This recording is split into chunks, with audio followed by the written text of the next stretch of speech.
आज ही Doubtnut app download करें। Doubtnut पर होगा अब आपके सभी मैथ्स, केमिस्ट्री, फिजिक्स और बायोलॉजी डाउट्स का सफाया। बस अपने क्वेश्चन की फोटो खींचो, उसे क्रॉप करो और तुरंत वीडियो सोल्यूशन पाओ। Download now. इस वीडियो में हम एक वेक्टर को उसके यूनिट वेक्टर के नोटेशंस में रिप्रेजेंट करना सीखेंगे, ठीक है। और हम लोग 4 केसेस लेंगे। 4 कौन कौन से केसेस लेंगे वो मैं आपसे एक बार डिस्कस कर लेता हूँ। सपोज ये हमारा 2 डायमेंशनल एक्सेस है, ठीक है। ये हमारा 2 डायमेंशनल एक्सेस है। तो एक बार क्या हो सकता है, पहला केस ये हो सकता है कि वो वेक्टर जो है वो फर्स्ट क्वाड्रेंट में हो, ठीक है। मैं ये वेक्टर ऐसे दिखा दे रहा हूँ। और दूसरा केस ये हो सकता है कि वो वेक्टर सेकंड क्वाड्रेंट में हो, कुछ इस टाइप से, ये बी वेक्टर। और फिर जो केसेस बनते हैं वो ये हैं कि या तो वेक्टर थर्ड क्वाड्रेंट में हो जाए या फिर फोर्थ क्वाड्रेंट में हो जाए, ठीक है। ये सपोज ऐसे सी और ये यूं कुछ डी वेक्टर, ठीक है। तो ये 4 केसेस हम डिस्कस करेंगे कि इनका vector notation using unit vectors कैसा होता है, ठीक है। और जो ध्यान में एक और बात रखेंगे वो ये कि जो यूनिट वेक्टर्स होते हैं, ठीक है, किसी एक्सेस की तरफ उनको कैसे रिप्रेजेंट करते हैं। सपोज जैसे कि ये एक्स एक्सेस हमारा, ये वाई एक्सेस और ये जेड एक्सेस अगर है, तो एक्स एक्सेस के अलोंग यूनिट वेक्टर को आई कैप से डिनोट करते हैं, ठीक है। वाई एक्सेस की तरफ जे कैप से और जेड एक्सेस की तरफ के कैप से, ठीक है। ये ऐसा होता है। नाउ इन दो बातों को ध्यान में रखते हुए हम अपना पहला केस डिस्कस करते हैं, ठीक है। पहला केस 1 फर्स्ट क्वाड्रेंट। जब हमारा वेक्टर फर्स्ट क्वाड्रेंट में हो, ठीक है, तो उस केस में क्या होगा। सपोज ये हमारे कोऑर्डिनेट एक्सेस हो गया। मैं अभी 2 डायमेंशनल में ही ले रहा हूँ, बाद में 3 डायमेंशन में भी हम लोग डिस्कस करेंगे, ठीक है। तो दिस इज सपोज ये हमारा वेक्टर हो गया ए वेक्टर हो गया, ठीक है।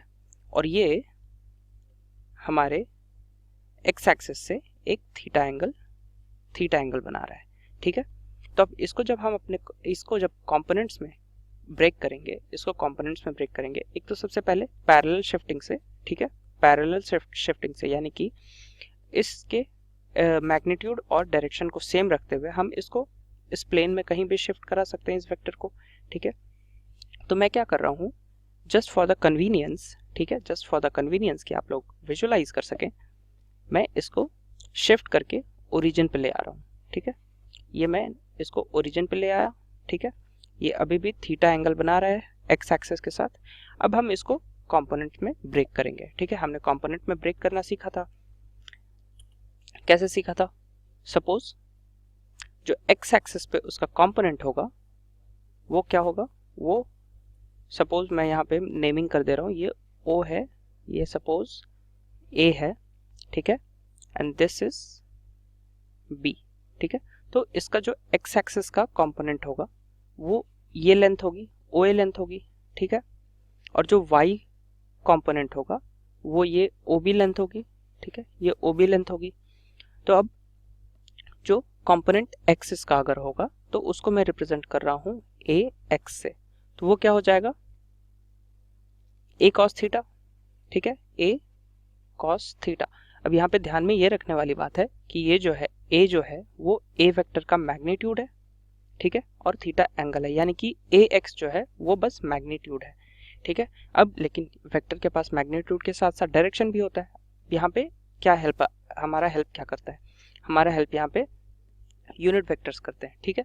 यूनिट वेक्टर्स की मैग्नीट्यूड क्या होती है, यूनिट वेक्टर्स की मैग्नीट्यूड 1 होती है, ठीक है। और उनका डायरेक्शन हमें पता होता है, आई कैप जो होता है वो एक्स एक्सिस के डायरेक्शन में होता है, जे कैप जो होता है वो वाई डायरेक्शन में होता है, और के कैप जो होता है वो जेड डायरेक्शन में होता है। यानी कि अगर हम मैग्नीट्यूड और डायरेक्शंस का अगर कॉम्बिनेशन बनाएं तो हम अपने वेक्टर को इजीली रिप्रेजेंट कर सकते हैं, ठीक है। यानी कि जो वेक्टर होगा, वेक्टर अलोंग एक्स एक्सिस, वो क्या हो जाएगा, A cos theta I cap, ठीक है। ये ओ ए का वैल्यू था A cos theta. Now O B की वैल्यू क्या हो जाएगी, ए साइन थीटा होगी। ए साइन थीटा कैसे होगी वो मैं आपको एक बार दिखा दे रहा हूँ, ठीक है। और इसी तरह से हमने कॉस थीटा भी निकाला था। In the right angle triangle ओ, ये मैं सी पॉइंट ले रहा हूँ, ओ सी ए, ठीक है। इन राइट ट्रायंगल ओ सी ए, ये क्या हो रहा है, हमें क्या मिल रहा है, साइन थीटा इक्वल्स, ये जो ओबी लेंथ यहाँ पे हमें मिल रही है वो इक्वल होगी सी ए के, ठीक है, इक्वल्स सी ए अपॉन ओ सी, ठीक है। ओ सी का हमारा मैग्नीट्यूड कितना है, ए है, यानी कि सी ए इक्वल्स ओ सी साइन थीटा, ओ सी साइन थीटा, और ओ सी की वैल्यू जो है वो ए साइन थीटा ए है, ठीक है, यानी कि सी ए जो हो रहा है वो हमारा ए साइन थीटा आ रहा है, यानी कि y कंपोनेंट जो है वो a साइन थीटा आ रहा है, यानी कि मैं लिखूंगा a y equals a sine theta. और इसी तरह जब cos कंपोनेंट लगाएंगे इस ट्रायंगल में OCA ट्रायंगल में, तो हमें क्या मिलेगा, ये cos कंपोनेंट मिलेगा, ठीक है। यानी लेकिन और अब ये क्या हो गया, ए वाई हमें आ गया, लेकिन ए वाई जो है वो बस मैग्नीट्यूड है, उसको वेक्टर बनाने के लिए हमें क्या करना पड़ेगा, वेक्टर अलोंग वाई डायरेक्शन हमें क्या मिलेगा, ए साइन थीटा जे कैप, क्योंकि वाई डायरेक्शन के अलोंग ये होता है, ये यूनिट वेक्टर होता है। अब यहाँ पे हम कोई चेंजेस नहीं कर रहे हैं, क्यों चेंजेस नहीं कर रहे हैं, क्योंकि हमारा जो जे कैप है उसका मैग्नीट्यूड 1 होता है, सो ये बस डायरेक्शन प्रोवाइड करने का काम कर रहा है। देयरफॉर अब हमें एक्स कंपोनेंट भी मिल गया और वाई कंपोनेंट भी मिल गया, तो हम जो वेक्टर हमारा ए है, ठीक है, उसको हम कैसे लिख सकते हैं, vector A equals a cos theta I cap plus A sign theta J cap, ठीक है। ये हो गया हमारे फर्स्ट क्वाड्रेंट में vector notation using unit vectors, ठीक है। नाउ सेकंड केस हमारा जब सेकंड क्वाड्रेंट में हो, ठीक है, केस 2 सेकंड क्वाड्रेंट। इस केस में क्या होगा, ये हमारा सेकंड क्वाड्रेंट, ठीक है, और हमारा वेक्टर कुछ इस तरह से है। मैं पैरेलल शिफ्टिंग करके ऑलरेडी इसको ले आ रहा हूँ ओरिजिन पे। ये हमारा सपोज बी वेक्टर है, ठीक है, और ये नेगेटिव एक्स एक्सिस से अगेन थीटा एंगल बना रहा है, ठीक है। तो इस केस में क्या हो रहा है, इसकी जो एक्स एक्सिस की तरफ ये आएगी, एक्स एक्सिस की तरफ जो इसका कंपोनेंट आएगा, ठीक है, एक्स एक्सिस पे वो क्या आएगा, ए एक्स कितना हो जाएगा, बी एक्स कितना होगा, जो बी एक्स आएगा वो आएगा बी कॉस थीटा, ठीक है। और सिमिलरली जो इसका y कंपोनेंट आ रहा है बी वाई, वो कितना आएगा, बी साइन थीटा, ठीक है। अब इसको हम वेक्टर नोटेशंस में कैसे चेंज करेंगे, तो बी एक्स एक्सिस पे जो बी वेक्टर आएगा वो क्या आएगा, B cos theta minus I cap. Minus I cap ये बताता है कि ये नेगेटिव एक्स डायरेक्शन में है, ठीक है। सेकेंड क्वाड्रेंट में एक्स एक्सिस नेगेटिव होता है, ठीक है, ये क्योंकि ये यहाँ 0 से स्टार्ट हो रहा है और ये नेगेटिव इन्फिनिटी की तरफ जा रहा है। और हमारा बी वाई क्या आ जाएगा, बी वाई आएगा B sine theta J cap. और जब इसको कंबाइन करके लिखेंगे तो हमारा बी वेक्टर क्या हो जाएगा, B vector equals B cos theta minus I cap plus B sine theta J cap, ठीक है। ये ऐसा हो जाएगा और इसको हम ऐसा भी लिख सकते हैं, minus B cos theta I cap plus B sine theta J cap. ये हमारा सेकेंड एक्सिस में vector notation using unit vectors. Now third case third हमारा थर्ड क्वाड्रेंट, ठीक है। थर्ड क्वाड्रेंट में क्या होगा, थर्ड क्वाड्रेंट में हमारा एक्स एक्सिस और वाई एक्सिस दोनों ही नेगेटिव होंगे, ठीक है।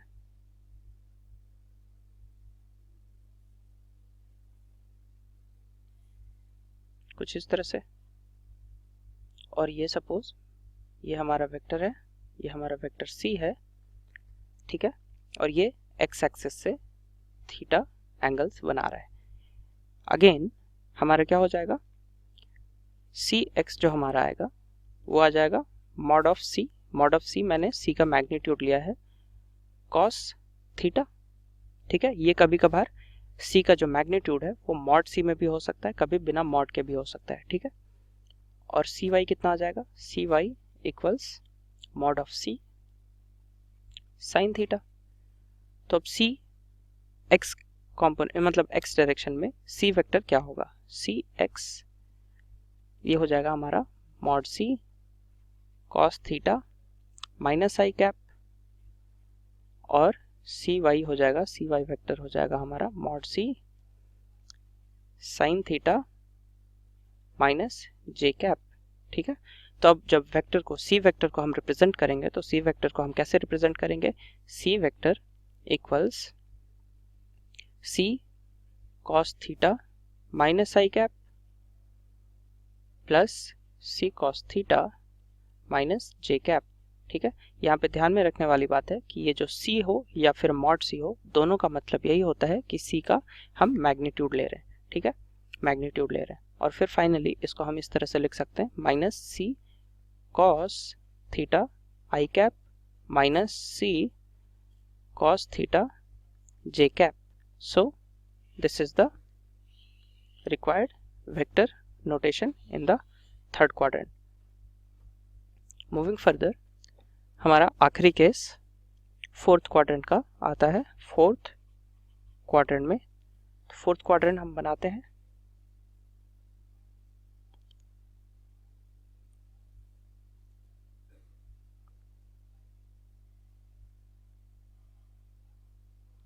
ये सपोज हमारा फोर्थ क्वाड्रेंट हो गया, ठीक है।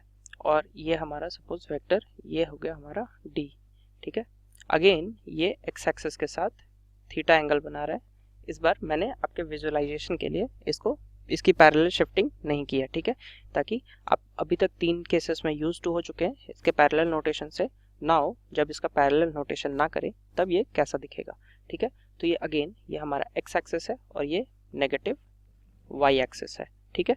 तो ये क्या होगा, एक्स एक्सिस के अराउंड में जो डी एक्स हमें मिलेगा वो क्या मिलेगा, मॉड डी कॉस थीटा, ठीक है। और वाई डायरेक्शन में यानी कि D Y equals mod D sine theta. जब वेक्टर के फॉर्म में इसे लिखेंगे और फिर तो वेक्टर के फॉर्म में अब आप खुद से बता सकते हैं कि ये क्या क्या होगा, डी एक्स ये हमें आ जाएगा mod D cos theta I cap, क्योंकि फोर्थ क्वाड्रेंट में जो एक्स एक्सिस होती है वो पॉजिटिव होती है और डी वाई जो होती है वो वाई एक्सिस जो होती है वो नेगेटिव होती है, ठीक है। तो डी वाई हम क्या लिखेंगे, डी वाई वेक्टर वो मिलेंगे mod D sine theta minus J cap, ठीक है। तो अब जब इसको कंबाइन करके हम डी वेक्टर को रिप्रेजेंट करेंगे, डी